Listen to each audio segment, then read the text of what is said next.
My name is Alexandra Thornton. I'm 32 years old, and I'm the CEO of a company my family doesn't know exists. Last weekend, while my mother demanded I serve cocktails at my sister's investor dinner party, I was in Stockholm, signing a $5 million funding deal with the very same investor my family was desperately trying to impress. When Henrik Lindstrom walked into that Connecticut dining room and called me boss in front of my entire family, their faces went from smug superiority to absolute shock in less than 3 seconds. But let me tell you something even better.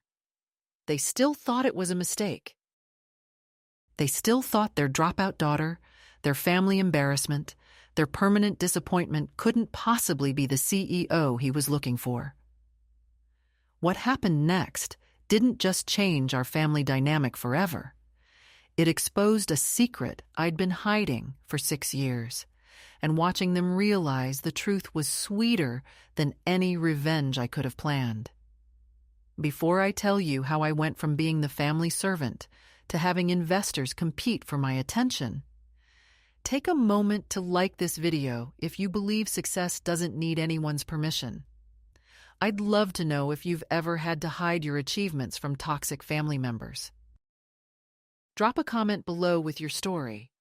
I read every single one, and knowing I'm not alone in this means everything. Now let me take you back to the phone call that changed everything. I was standing in my corner office in Manhattan, 43rd floor with views of Central Park, reviewing quarterly reports when my phone lit up with Mother on the screen. My hands didn't shake anymore. After years of therapy and building a multi-million-dollar business, I'd learned that her opinion of me wasn't my responsibility, but old habits whispered to answer. And I did. Alexandra. Not hello, never hello. Just my full name, pronounced with that particular tone of disappointment she'd perfected over 3 decades. You'll need to come home this weekend. I glanced at my calendar, already knowing what I'd see. Saturday at 7 p.m., Stockholm was written in bold letters. Meeting with Henrik Lindstrom, Nordic Capital Ventures, Series B funding finalization. What's happening this weekend, Mother? Victoria has secured a dinner with Henrik Lindstrom. She paused, waiting for me to be impressed. Yes, the Henrik Lindstrom from Nordic Capital. He's considering investing in Edward's hedge fund. This is extremely important for your sister's future. I almost laughed. Henrik Lindstrom had been courting my company for 6 months. I'd reviewed his investment portfolio, negotiated terms with his team, and exchanged dozens of emails about market strategy. He wasn't considering investing in Edward's failing hedge fund. He was flying me to Stockholm to finalize his investment in Meridian Advisory Group, my consulting firm that specialized in helping European luxury brands break into the American market. 20 guests, black tie, Saturday at 7, Mother continued. You'll need to help with service, of course. These aren't your usual sort of people, Alexandra. These are individuals who matter. There it was. The casual cruelty she'd perfected. People who matter, implying I didn't. Victoria's worked very hard to arrange this meeting, she said. The least you can do is support your sister's success. You'll arrive Friday evening to help prepare. I've planned the menu. 7 courses. Use the good crystal. I looked at my laptop, where an email from Henrik's assistant glowed on screen. Ms. Thornton, Mr. Lindstrom is very much looking forward to finally meeting you in person this Saturday. He's particularly excited about the expansion strategy you've proposed. Mother, I can't make it this weekend. I have a business trip. The silence on the other end was loaded with disbelief. Then she laughed. Actually laughed. A business trip? Alexandra, what possible business could you have that's more important than your family? Your sister needs this. Edward's fund depends on making the right impression.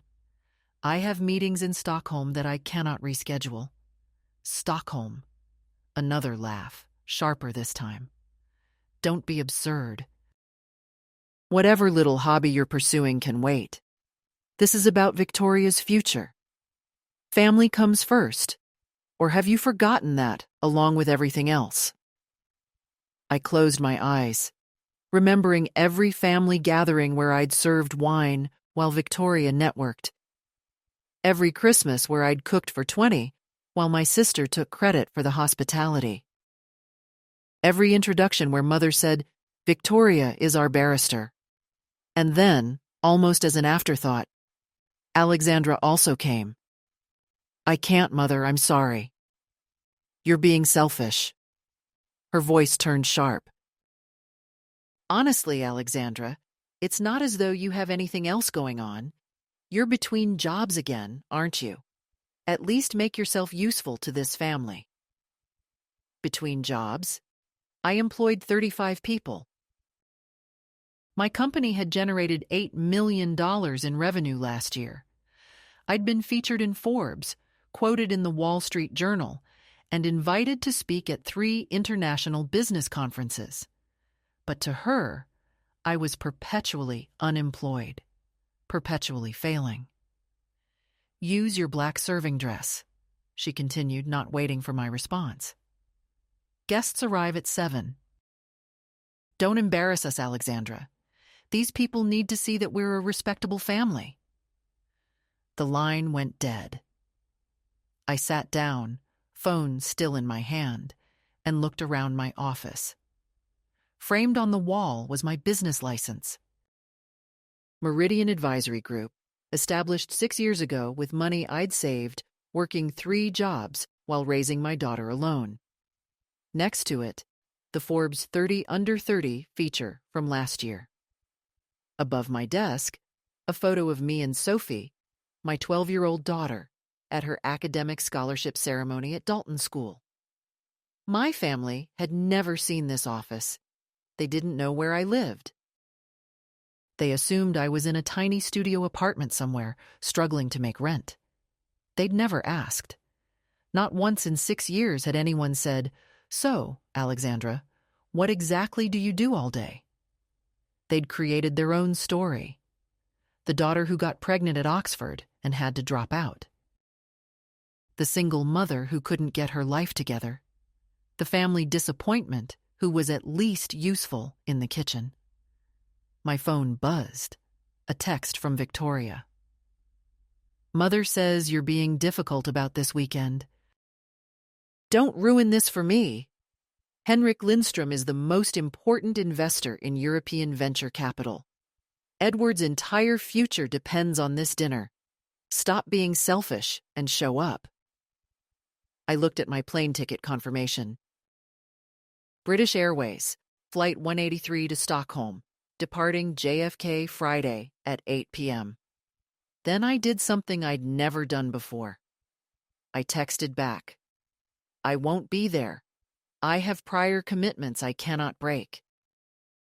"I wish you the best with your dinner." The response was immediate. "Are you kidding me? What commitments? Your imaginary business?" "This is a new low, even for you. You're jealous that I'm successful and you're not. That's what this is really about." I didn't respond. Instead, I opened my email and began typing. "Dear Henrik, I need to inform you of a potential conflict of interest. My family has organized a dinner party Saturday evening in Connecticut, where they plan to pitch you on an investment opportunity. They don't know I'm meeting with you in Stockholm. They don't know about Meridian Advisory Group. They don't know I'm CEO of anything. I'm telling you this for full transparency. If this changes anything about our meeting, I understand. Best regards, Alexandra Thornton." I hit send before I could second-guess myself. 30 minutes later, my phone pinged with his response. "Alexandra, this is the most interesting email I've received all year. The meeting is unchanged. In fact, I'm rather curious to meet the family who doesn't know they raised a titan. See you in Stockholm. P.S. I may stop by that dinner party on my way to the airport. This should be entertaining. Best, Henrik. I smiled for the first time that day. Then I called my daughter's school to let them know we'd be back Sunday night instead of Saturday. Sophie deserved to see her mother sign the deal that would change our lives. But what my family didn't know, what they couldn't possibly imagine, was that this weekend would change their lives too, and not in the way they expected. To understand how my family could be so completely blind to my success, you need to understand how the invisibility started. It didn't happen overnight. It was a slow erasure, beginning long before I got pregnant at 19. I was 14 the first time I understood I was different from Victoria. We were at a family dinner at my grandmother's estate in Surrey. Victoria had just been accepted to Cambridge, and the entire evening was a celebration of her brilliance. I'd won a national mathematics competition that same week, third in the country for my age group. I was so proud. When I tried to share my news, my mother looked at me with that particular expression I'd come to know well. Mild surprise that I'd interrupted, followed by a quick pivot back to Victoria. That's lovely, darling. Now, Victoria, tell everyone about your interview with the admissions director. My father had glanced at me, something flickering in his eyes that might have been sympathy, but he said nothing. He never did. That became the pattern. Victoria was the investment. I was the backup plan. When I got into Oxford at 17 to study economics, there was no celebration dinner. Victoria had just made junior partner at her law firm, and that was the family's focus. My acceptance letter sat on the kitchen counter for 3 days before my mother mentioned it, and even then it was, well, at least one of you followed in her sister's footsteps. Oxford was supposed to be my escape, my chance to prove that I was brilliant too, that I deserved recognition, that I was more than Victoria's younger sister. For 18 months, I thrived. I was top of my cohort in microeconomics, published a paper on market behavior theory, and caught the attention of several professors who said I had a genuine gift for strategic analysis. Then I met James. Not James Chen, my future business partner. This was James Hartford, a third-year philosophy student with a trust fund and a talent for making me feel seen. For 6 months, I thought I'd found someone who valued me for myself, not as Victoria's lesser sibling. I was 19 when I found out I was pregnant. James disappeared within a week. His family's solicitor sent a letter offering money for the situation if I signed away any future claims. I tore it up. When I told my parents, we were in the drawing room of our Connecticut house. They'd moved to America when I was 16, following money and social connections. My mother was hosting a garden party the next day. "You're going to ruin everything," she said. Not, "Are you all right?" or "What do you need?" Just immediate assessment of how my pregnancy affected her. "Put it up for adoption," Victoria said from the doorway. "Unless you want to destroy your life and embarrass this family. I'm keeping the baby." My mother's face went cold. "Then you're on your own. We are not supporting this mistake. You'll have to leave Oxford, of course. No degree means no career. I hope you're prepared to be a single mother with no prospects." My father said nothing. He wrote me a check for $5,000 later that night, pressing it into my hand with eyes that wouldn't meet mine. "I'm sorry," he whispered. "I'm so sorry." But he didn't defend me. He never did. I left Oxford that week. I found a flat in London, got a job waiting tables, and taught myself to survive. Sophie was born on a rainy October morning, and the moment I held her, I knew I'd made the right choice. She was perfect, worth everything. For the next 3 years, I worked 3 jobs, waitressing during the day, bartending at night, and freelancing as a virtual assistant whenever Sophie slept. I had no degree, no connections, no family support. What I had was determination and a daughter who deserved better than poverty. That's when I discovered I had a gift for business strategy. One of my virtual assistant clients was a small French perfume company trying to break into the American market. Their approach was all wrong. I spent my lunch break writing them a detailed analysis of what they were doing wrong and how to fix it.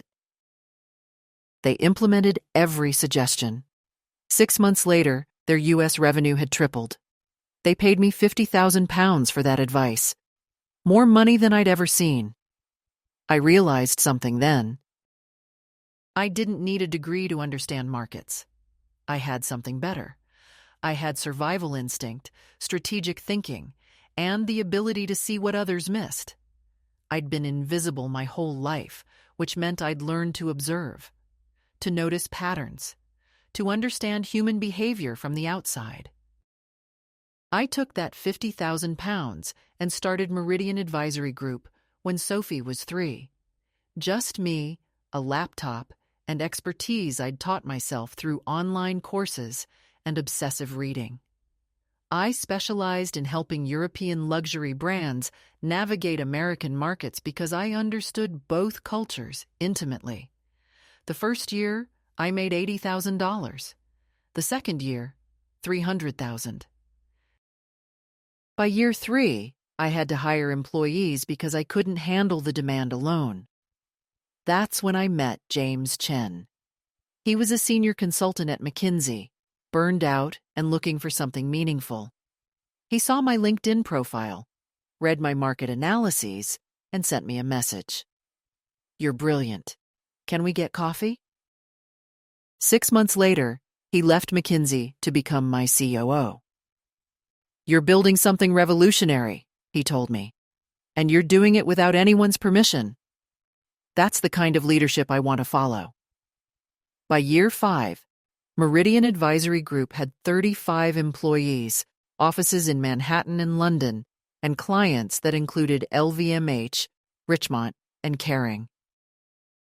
We were the go-to firm for European luxury brands entering the American market. My family knew none of this.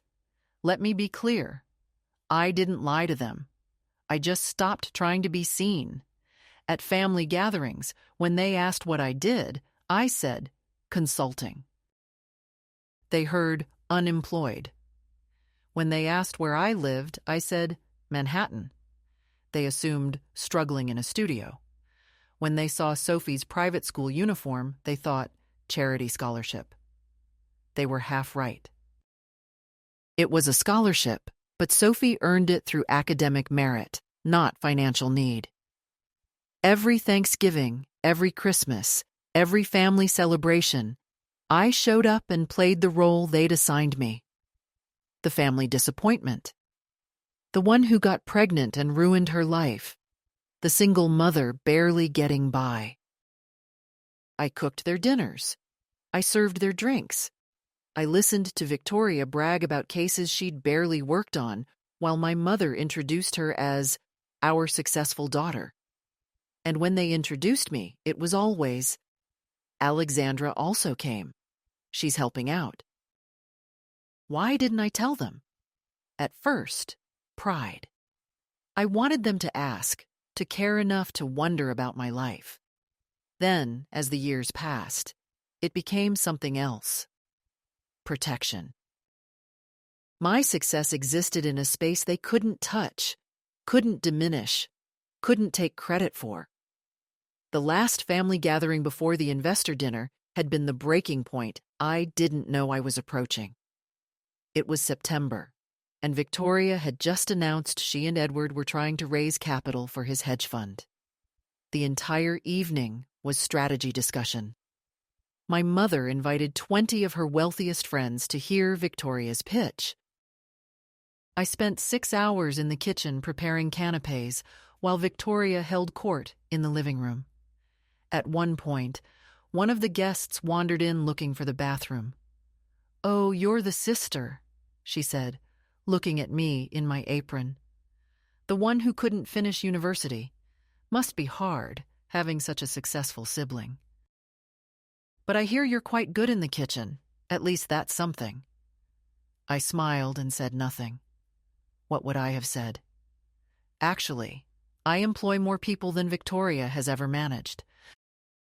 My company's revenue exceeds her salary by a factor of 10, and the hedge fund she's trying to fund is underwater, according to basic due diligence I ran last week. None of it would have mattered.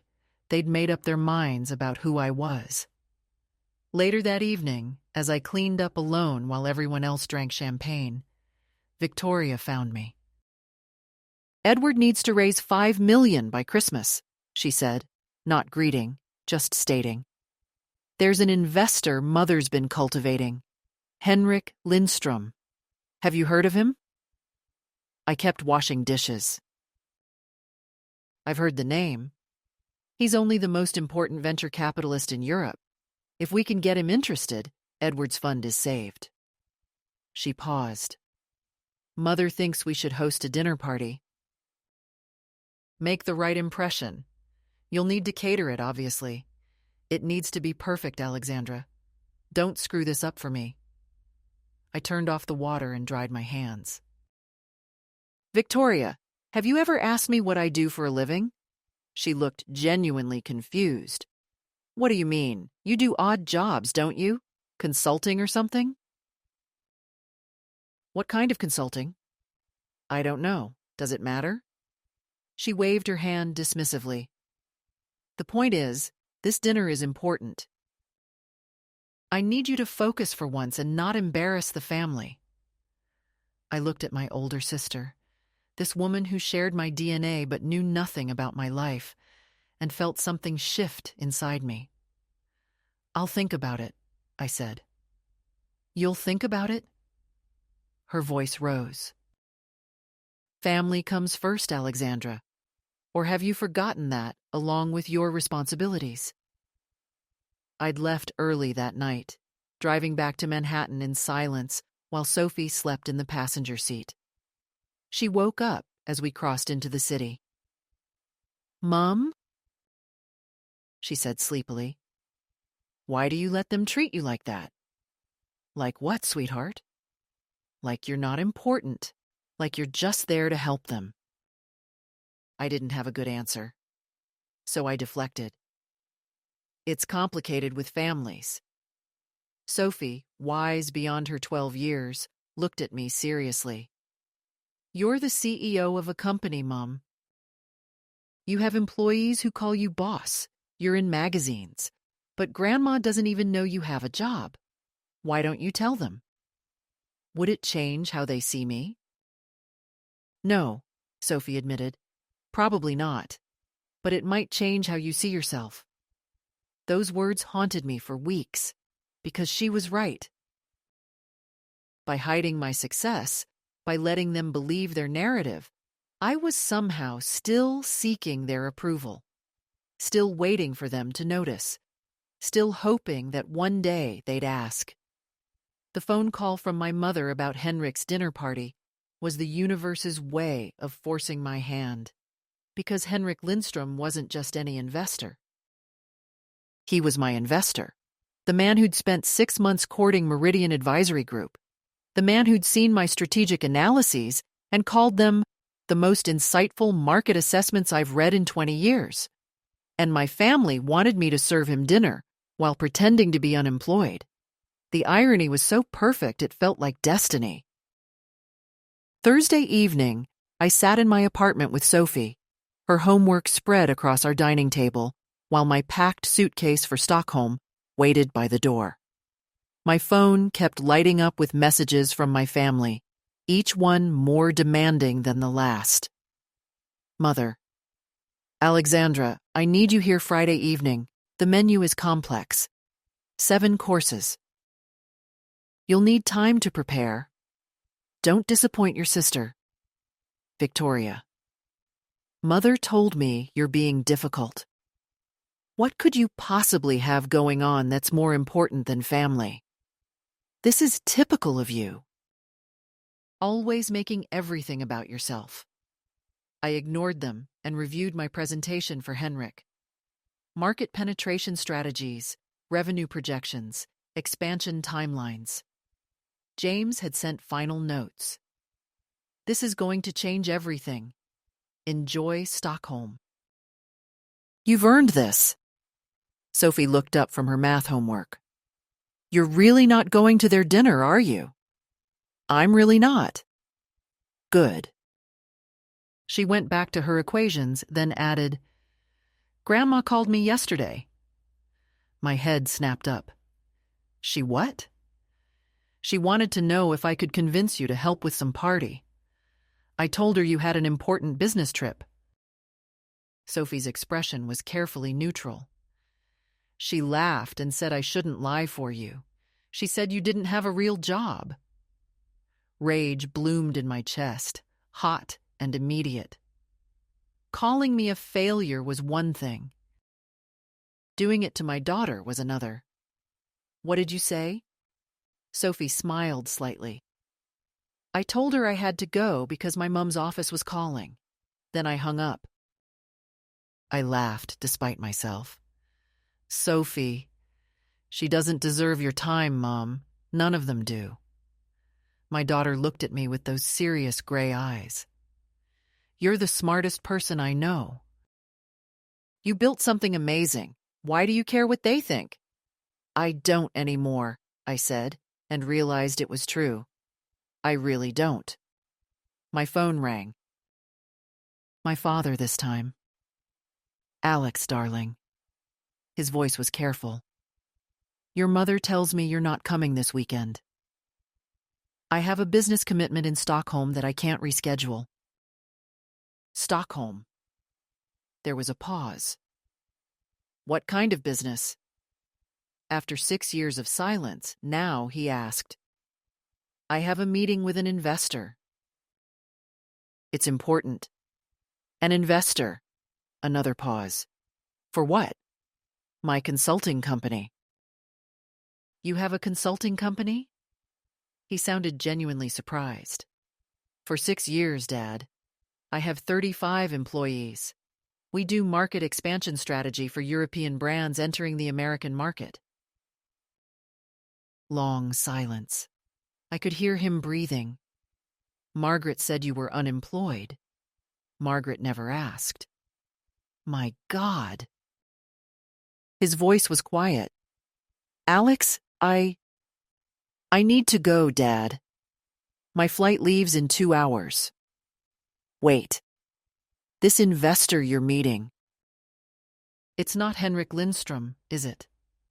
My turn to be silent. Alex, please tell me it's not the same Henrik Lindstrom your mother is trying to pitch for Edward's fund. Good night, Dad. I hung up and turned off my phone. Sophie was watching me. You didn't tell him? He'll figure it out this weekend. I smiled. They all will. Friday morning, I woke to 17 missed calls and 23 text messages. I read through them while drinking coffee, Sophie eating cereal across from me. Victoria. Dad said something insane about you having a company. Tell me he misunderstood. Tell me you didn't lie to everyone. Mother. Robert is saying the most absurd things. Alexandra, you need to call me immediately and clarify this situation. You cannot have been running a business without telling your family. That's unconscionable. Victoria, again. If you're making up stories to get out of helping, that's a new low. Henrik Lindstrom is coming tomorrow. Edward's entire future depends on this. Stop being selfish. I finished my coffee and opened my laptop. One last email to send before I left.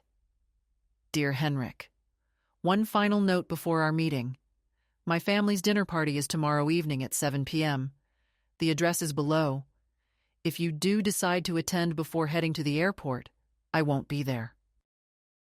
I'll be in Stockholm. Whatever happens at that dinner, I want you to know I had no part in planning it. See you Saturday morning. Best, Alexandra. His response came within minutes. Alexandra, I wouldn't miss this for the world. I'll stop by the dinner before my evening flight. It will be educational to see where you came from, and it will make our meeting in Stockholm even sweeter. Trust me. Sometimes the universe has a sense of timing. Henrik.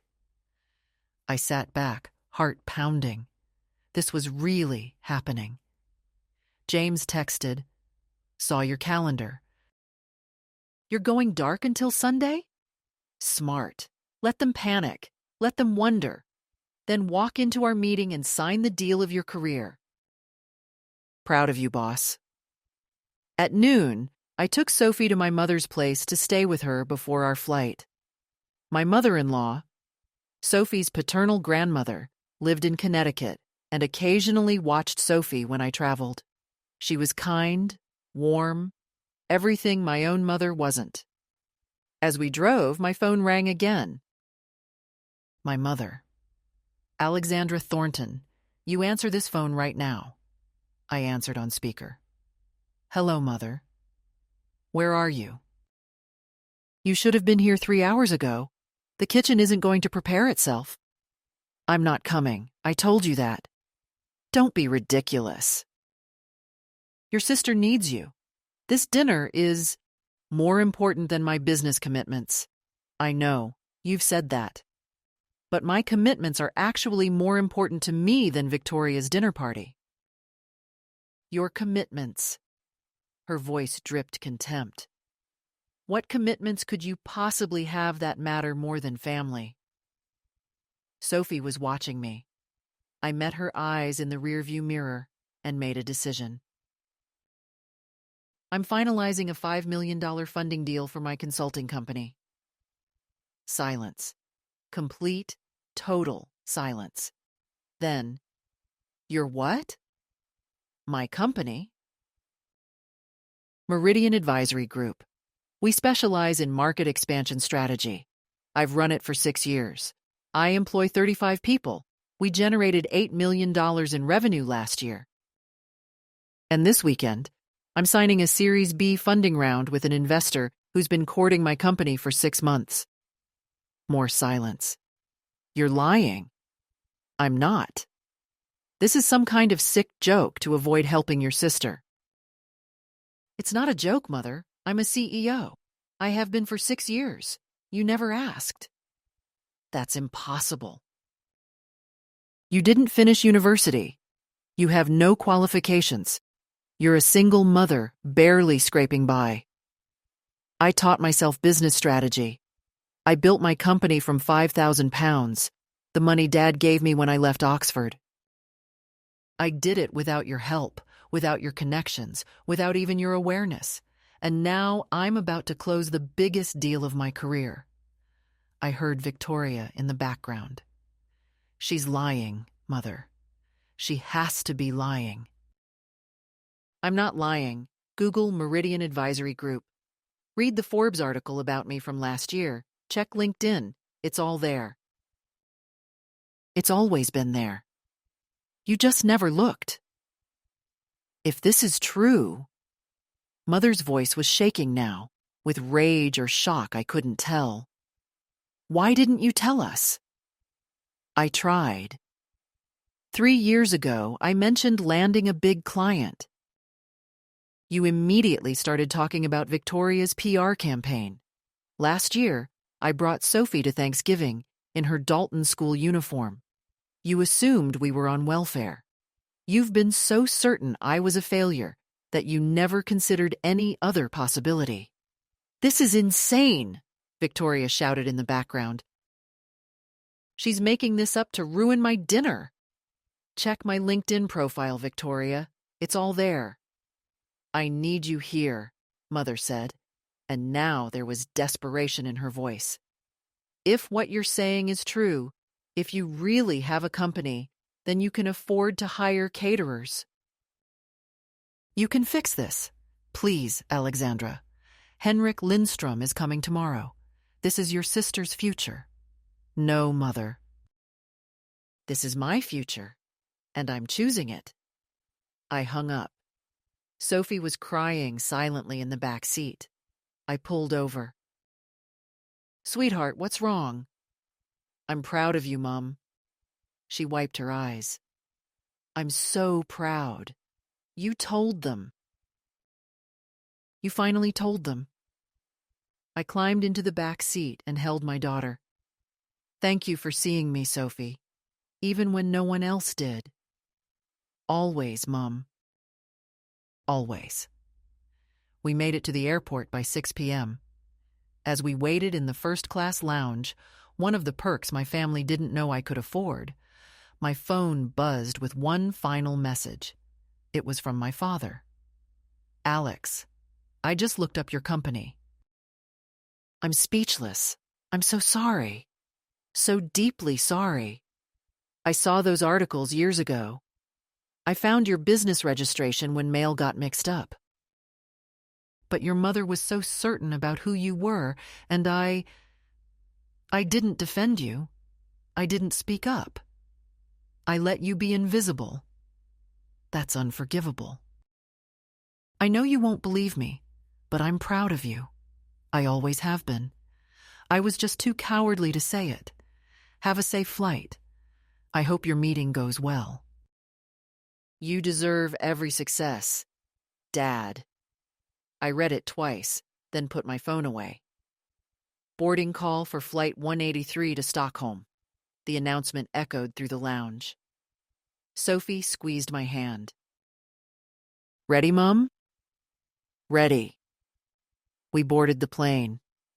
As we lifted off, I looked down at Connecticut disappearing below us. Somewhere down there, my mother was panicking. Victoria was scrambling to find emergency caterers on Christmas Eve weekend. And tomorrow night, Henrik Lindstrom would walk into their disaster of a dinner party and see exactly what kind of family I came from. But I wouldn't be there. I'd be in Stockholm, signing the deal that would change my life. Sometimes the best revenge isn't revenge at all.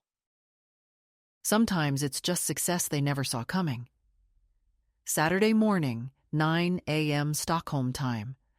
I sat across from Henrik Lindstrom in a glass-walled conference room overlooking the harbor. Snow drifted past the windows. Coffee steamed between us. And the contract that would change my life lay on the table, Henrik's signature already at the bottom. Before you sign, Henrik said, a slight smile playing at his lips, I need to confess something. My pen froze halfway to the page. Last night, I attended a rather memorable dinner party in Connecticut. My heart stopped. You what? I was in New York for meetings anyway. Your father's email, he reached out yesterday afternoon, quite distressed, gave me the address. I decided to see for myself what kind of family raises a titan and doesn't notice. He pulled out his phone and swiped through photos. My mother's dining room. The good china. 20 guests in cocktail attire. And in the center of it all, 5 pizza boxes from 3 different chains stacked on the mahogany sideboard. Let me set the scene, Henrik said, leaning back. I arrived at 7:15. The house was beautiful. Your mother greeted me at the door, very gracious, very excited. She was talking about this elaborate meal her daughter had prepared. He paused. But there was no food. Just guests arriving to empty platters and a hostess becoming increasingly frantic. I couldn't speak. I couldn't breathe. Your sister Victoria was running around with her phone, calling every catering company in a 50-mile radius.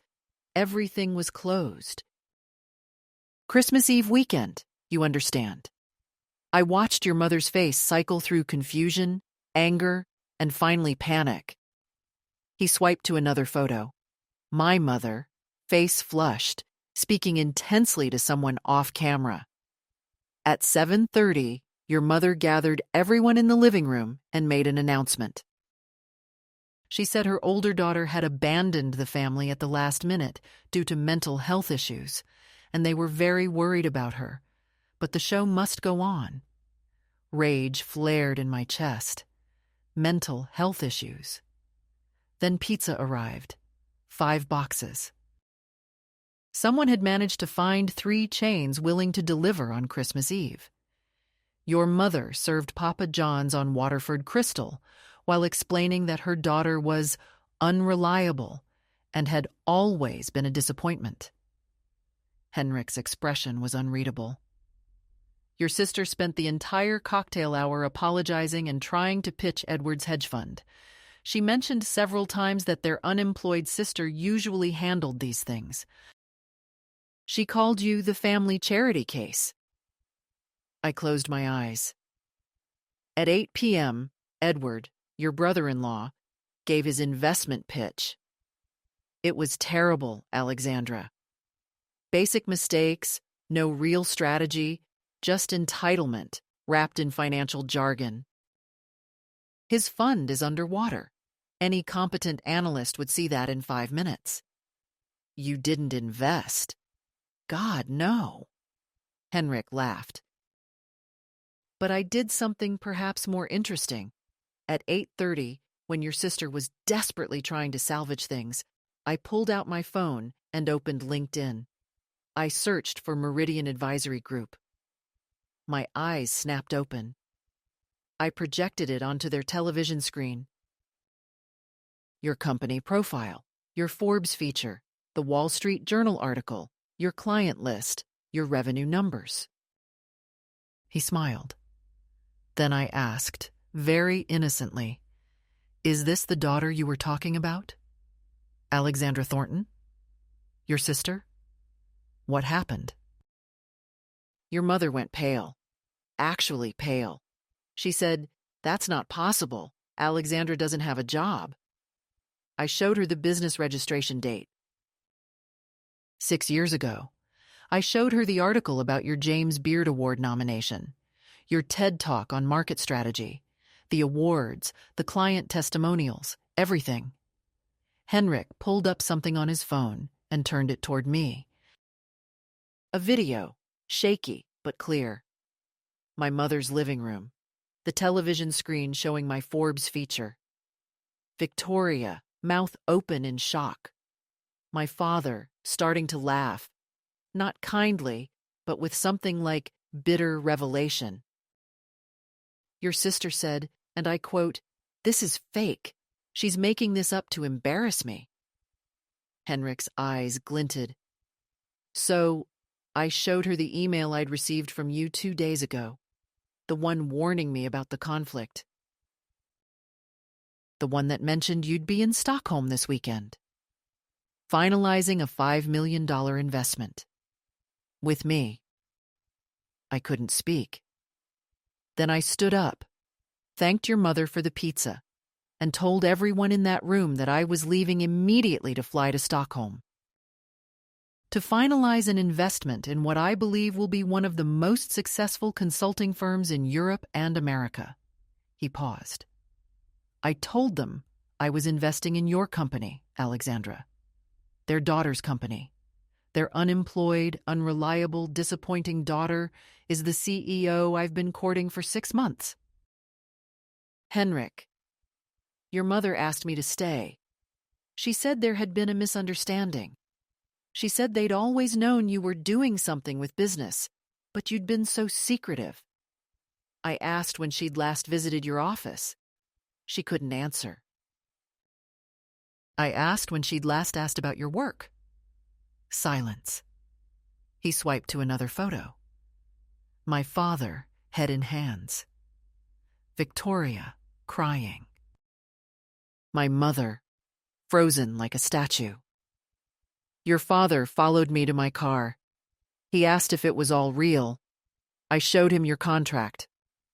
$5 million, Series B funding, based on 6 months of due diligence and years of watching your work. I told him his daughter is one of the most brilliant strategic minds I've encountered in 30 years of investing. Henrik's voice softened. He started crying. He said, "She built all this without us. She did it alone." I said, "No, she did it despite you." I was crying now, too, silent tears streaming down my face. "So," Henrik pushed the contract toward me. "Sign this, make it official, and then let's go celebrate with your daughter, who, by the way, I'd very much like to meet. Any child raised by a woman this brilliant and resilient must be extraordinary." I signed the contract with shaking hands. $5 million. Series B funding.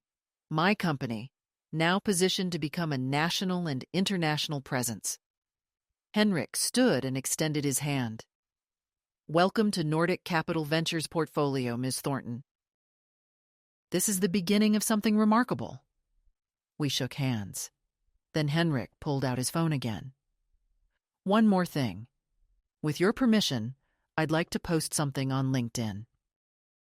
He showed me the draft. "Thrilled to announce Nordic Capital Ventures $5 million Series B investment in Meridian Advisory Group, led by the extraordinary Alexandra Thornton. In 6 years, she's built one of America's most effective consulting firms for European market expansion, from scratch, without family money or connections, while raising a brilliant daughter alone. This is what real success looks like." Special thanks to Alexandra's family for the memorable dinner party last night. It was very illuminating. I laughed through my tears. "Post it." He did. Within minutes, my phone started buzzing. Notifications flooding in, industry colleagues congratulating me, former clients sharing the post. And then the calls started. My mother. 17 missed calls. Victoria. 23 missed calls. Messages filled my inbox. From Victoria. "This isn't real. This can't be real. Call me now." From Mother. "Alexandra, I need to speak with you immediately. There's been a terrible misunderstanding." From a number I didn't recognize. "Ms. Thornton, this is Jennifer Walsh from the Wall Street Journal. We'd like to do a feature on your company's growth and the remarkable story of building it without family support. Are you available for an interview?" Henrik was watching my face. "Are you going to call them back?" "No." I turned off my phone. "Not yet. First, I'm going to take my daughter to lunch. Then I'm going to enjoy being in a city where no one expects me to be anything other than exactly who I am. And then? And then I'll go back to New York and live my life. They'll either accept me as I am, or they won't. Either way, I'm done being invisible." Henrik raised his coffee cup. "To visibility. And to success that doesn't need permission." We toasted. Through the window, snow fell over Stockholm. My phone, silenced now, continued to light up with notifications. The post was going viral. My story was spreading, and somewhere in Connecticut, my family was finally seeing me. The LinkedIn post exploded. By Sunday morning, Henrik's announcement had over 50,000 likes and 3,000 comments. Industry leaders I'd worked with for years shared it with their own testimonials. Worked with Alexandra for 3 years on our U.S. expansion. Brilliant strategist and absolute professional. Meridian Advisory Group turned our failing market entry into a 20-nominator success story. Best consultant we've ever hired. Alexandra Thornton is the reason our brand succeeded in America. Period. But the comments that went viral weren't from business leaders. They were from people in my Connecticut social circle, my mother's country club friends, Victoria's colleagues. People who'd seen me serve drinks at family parties while they discussed real business with my sister. Margaret, isn't this your daughter?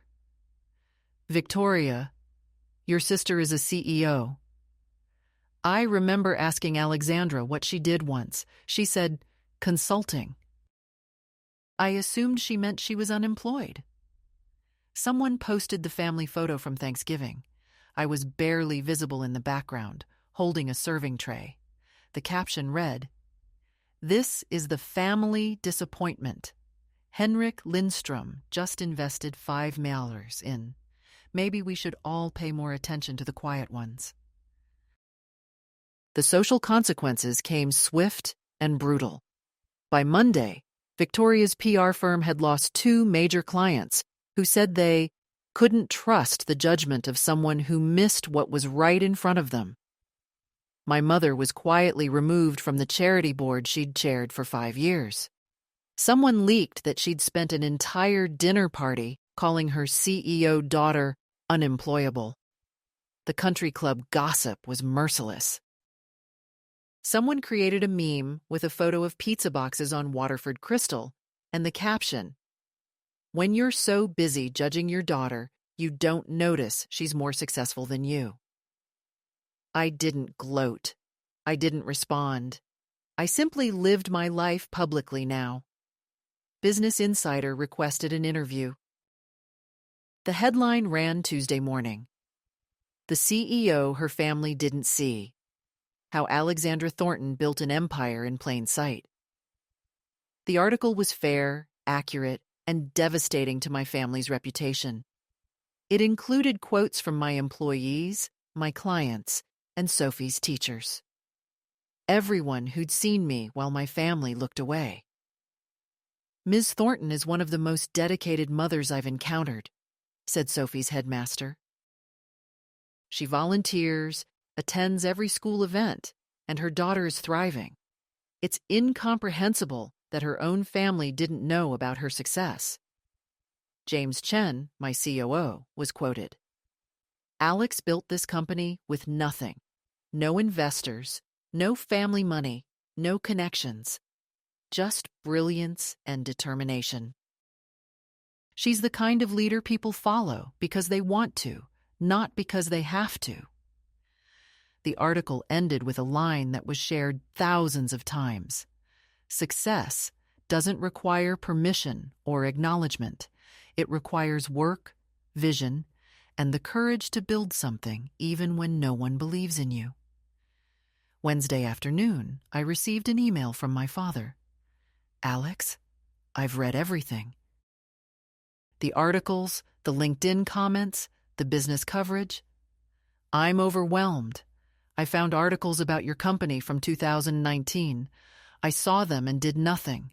I let your mother create a narrative, and I never questioned it. I enabled your mistreatment through my silence. I'm deeply, profoundly ashamed. Your mother is devastated, though she won't admit it. Victoria is in shock. I don't know if you'll ever forgive us, but I need you to know. I see you now. I finally see you, and what I see is extraordinary. I'm sorry it took the whole world seeing it first for me to open my eyes. If you're willing, I'd like to talk. Just us. No agenda except to listen to you, something I should have done years ago. Love, Dad." I read it twice, then saved it to a folder labeled Maybe Someday. Thursday, Victoria tried a different approach. She sent a LinkedIn message. "Alexandra, I need to hire Meridian Advisory Group. Edwards Fund needs strategic consulting. We'll pay your full rate. Please." I responded, "Meridian doesn't work with clients who don't respect our CEO. I wish you the best." Friday, my mother finally broke. She sent a handwritten letter delivered by courier. "Alexandra, I have no excuse for my blindness. I created a story about who you were because it was easier than seeing who you really are. Your success intimidates me. Your independence threatens my sense of control. Your ability to thrive without us invalidates the narrative I built about family loyalty and sacrifice. I was wrong. About everything. I destroyed our relationship because I couldn't bear that you exceeded my expectations without my permission. I don't know if I can change. Therapy feels like admitting defeat, but I'm trying. Please know that somewhere beneath my pride and my cruelty, I am proud of you. I just never learned how to show it. Mother. It was the most honest thing she'd ever written to me. I put it in the same folder as my father's email. 2 weeks after Stockholm, I received a call from Forbes. Ms. Thornton, we'd like to do a cover story. The Invisible CEO. How Alexandra Thornton built an empire without permission. We want to explore family dynamics, women in business, and the cost of being underestimated. Would you be interested? When would it run? March issue, on newsstands February 28th. I thought about my family reading it, about my mother seeing my face on Forbes' cover, about the country club members who'd watched me serve drinks while dismissing me, finally understanding what they'd missed. I'll do it. On one condition. What's that? I want to include my daughter in the interview. She's the reason I built this company. She deserves recognition for that. Perfect. We love multi-generational success stories. The Forbes photographer came to my office. They shot me at my desk in front of my company logo and, my favorite, with Sophie. Both of us laughing in my corner office overlooking Central Park. The article would run in 6 weeks. Until then, I had work to do. Meridian Advisory Group was expanding. Henrik's investment allowed us to open a 3rd office in Los Angeles and hire 15 new consultants. We'd signed 4 new clients in 2 weeks, all of them citing my inspiring story as part of their decision to work with us.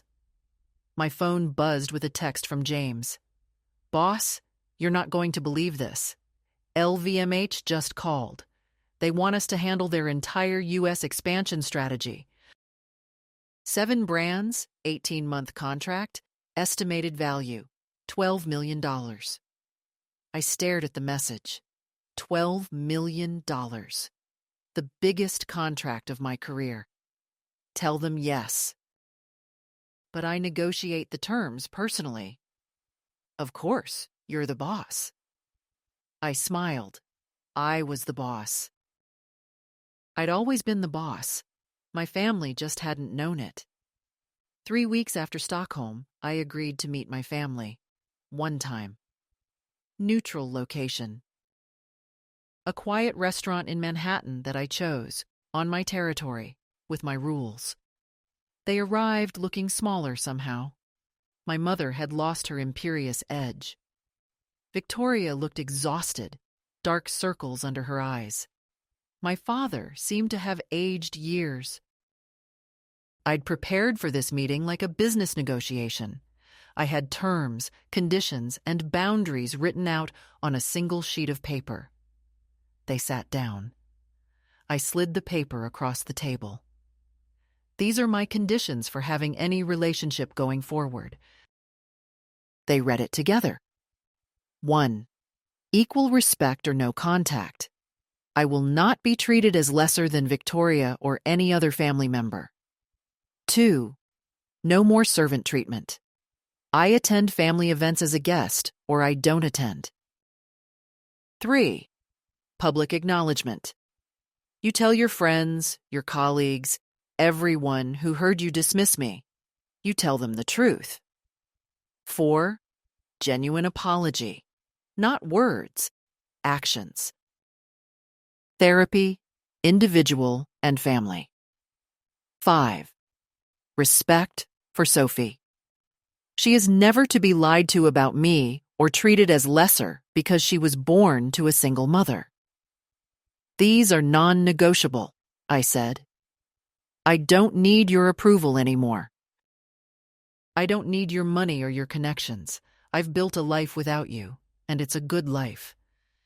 But if you want to be part of it, these are the terms." My mother's hands shook as she held the paper. "Alexandra, we've lost everything. My reputation, Victoria's clients, our standing in the community. Isn't that punishment enough?" "This isn't about punishment, Mother. It's about boundaries. You can accept them or not. But I'm done being invisible to make you comfortable." My father spoke quietly. "We accept. All of it. I've already started therapy. I want to understand how I failed you so completely." Victoria was crying silently. "I was jealous," she said. "You were always better at everything. School, analysis, strategy. Mother made me feel special by making you feel small. I see how sick that was now. I'm in therapy too." She wiped her eyes. "The therapist says we created a family system where someone had to be the scapegoat for everyone else to feel successful. You were assigned that role before you could even fight it. I'm not your scapegoat anymore." "I know." Victoria looked at me directly for the first time in years. "I'm sorry, Alex. I'm genuinely sorry. What I did to you, what we all did, it was cruel and unfair, and you didn't deserve it." My mother reached across the table but didn't touch me. "I'm sorry too. Not just for Christmas Eve, but for 15 years of blindness. I made you serve people in your own home. I introduced you as an afterthought. I told people you were unemployable while you were building an empire." Her voice broke. "You did something extraordinary without me. Without any of us. And instead of being proud, I was threatened. That's unforgivable." "It's honest," I said. "That's a start." We talked for 2 hours. They asked about my company, really asked, for the first time. They wanted to know about Sophie's school, my apartment, my life. My father asked to see photos of my office. Victoria asked how I learned strategy without a degree. It wasn't comfortable, it wasn't easy, but it was real. At the end, my mother said something that surprised me. "The worst part is realizing I missed it. I missed watching you build something remarkable. I missed being proud of you in real time. I missed knowing my daughter. I can't get those years back, can I?" "No," I said. "You can't. Then I'll have to settle for not missing any more." 6 months later, I hosted Thanksgiving at my apartment. The first time I'd ever hosted a family event on my terms. I didn't cook. Meridian Advisory Group catered it. My employees served the family that once made me serve. The reversal wasn't lost on anyone. Henrik Lindstrom attended as my friend and mentor. James Chen came with his husband. Sophie invited her 2 best friends from Dalton. The apartment was full of chosen family and, cautiously, given family. My father spent the evening telling anyone who'd listen how proud he was of me. "My daughter built this from nothing," he said at least 5 times. "She's CEO of Meridian Advisory Group. Do you know what that means?" Victoria brought copies of the Forbes article about me. She'd framed one. "For your office," she said quietly. "So you never forget what you built when no one believed in you." My mother was subdued, but trying. She'd been in therapy for 6 months. She'd publicly apologized at the country club, admitting she'd been blind to my success. It hadn't repaired her reputation, but it had begun to repair our relationship. She found me in the kitchen at one point, watching my employees serve dinner. "You did this all without us," she said. "Yes. I don't know how to fix what I did." "You can't fix it, Mother. It's done." but you can choose to do better going forward. That's all any of us can do, she nodded. The therapist says I projected my own insecurities onto you. I needed someone to be failing so I could feel successful. That's monstrous. It's honest. That's progress. Will you ever forgive me? I looked at her. This woman who'd given birth to me but had never really seen me until the whole world did first. I'm working on it. But forgiveness isn't the same as forgetting, or going back to how things were. I know. She touched my arm gently. Thank you for letting us be here. In your home. Your real home, not the storage room we gave you. It was the most self-aware thing she'd ever said to me. As dinner ended and my guests mingled, Sophie found me on the balcony. Mum, they finally see you. I looked back through the window at my family, my employees, my friends, all these people who now knew exactly who I was. No, sweetheart, I said, pulling her close. I finally see myself. That's the only vision that ever mattered. She hugged me tight. I'm proud of you. I'm proud of you too, for teaching me that lesson. Inside, Henrik was telling the story of the pizza dinner to a rapt audience. My father was laughing, genuinely laughing, at the absurdity of it. Victoria was nodding along, not denying it, owning the failure. My mother sat quietly, listening to the story of the night her carefully constructed world collapsed. I raised my glass, and the room quieted. I want to say something to everyone here. Thank you. Thank you for seeing me when I was invisible. Thank you for believing in me when my own family didn't. Thank you for building this chosen family with me. I looked at my blood relatives. And thank you for being willing to do the work to build something new, something better. James raised his glass. To Alexandra Thornton, the best boss I've ever had and the best friend I could ask for. Henrik added, to women who build empires without permission. Sophie smiled. To my mum, who taught me that success is living authentically, not seeking approval. We toasted, and through the window I could see the Manhattan skyline glittering. Somewhere out there were hundreds of women like me, building things in silence, waiting to be seen. I pulled out my phone and posted on LinkedIn. Hosting Thanksgiving with family, given and chosen. A year ago, my family didn't know I was CEO of Meridian Advisory Group. Today, we're learning to build a new relationship based on honesty and mutual respect. To everyone who's ever felt invisible, your value doesn't decrease based on someone's inability to see your worth. Keep building. Keep growing. Eventually, the whole world will see what you've always known about yourself. The post went live. Within minutes, comments flooded in. This inspired me to finally tell my family about my business. I've been hiding my success from toxic relatives for 3 years. Thank you for showing me another way. Your story gave me courage to set boundaries with my family. I smiled and put my phone away. The best revenge isn't revenge at all. It's living so authentically, so successfully, so unapologetically, that you become a light for others lost in the same darkness you escaped. My name is Alexandra Thornton. I'm the CEO of Meridian Advisory Group. I'm Sophie's mother.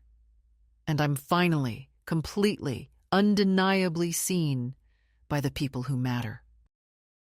But more importantly, I see myself, and that vision will never fade again. Thank you for joining me on this journey from invisible to invaluable. If my story resonated with you, I'd love to hear about a time when you had to choose yourself over family expectations.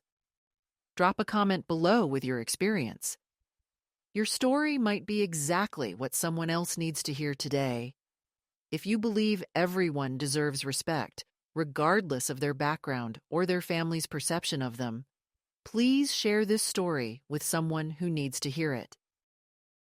Subscribe for more stories about people who refuse to stay small, who build empires without permission, and who choose chosen family over toxic obligation. Remember, you're not obligated to set yourself on fire to keep others warm. Your success doesn't need anyone's permission, and the family you choose can be stronger than the family you're born into. Until next time, this is Alexandra, reminding you to know your worth, own your success, and never, ever dim your light to make others comfortable. You deserve to be seen,